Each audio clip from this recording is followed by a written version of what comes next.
Ano, 3? Action na. Ganito yan eh. Papakita ko sa inyo yung collection ni Gab ng kanyang mga ninja moves. Okay? Let's get it on. Dito yan nagmumula. Sa kutsilyong to. Pag ito ginamit mo, pwede kang tumakbo ng mabilis.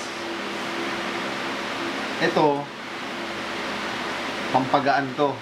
Pag nilagay mo sa bandang gilid mo, talagang gagaan ka dyan.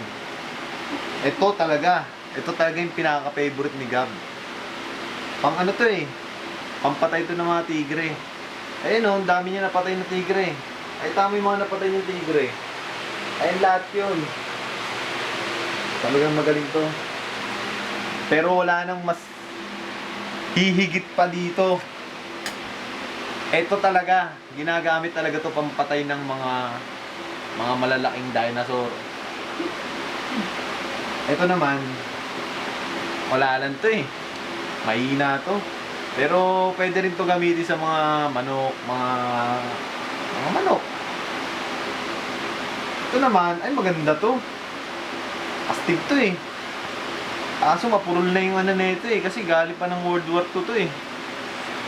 Pero astig yan. Pantanimata ng kamote yan, pre. Oo, ginagamit rin sa kamote to. Pero ito talaga. Ayan, ang dami ng pinagdaanan nito. Kung makikita nyo, may mga natuyong dugo na dyan. Pagkantot very good yan. Oo, dugo ng ano to, ng kambing.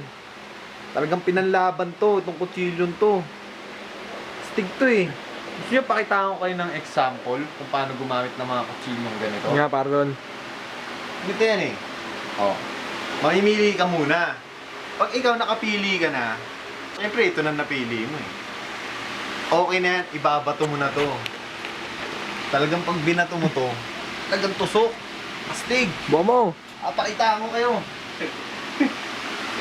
Akala nyo, nagbibiro ko ah. Una muna, sisentroin mo eh. Ganyan. Pag nasentro mo na, gaganon mo na. Sabay ganito. Uy, putang. Wala tayong magagawa. Oras na binato mo to, tutusok talaga to. Astig to eh. Ano? Nag-enjoy ba kayo? Bumili na rin kayo na ito. Advertising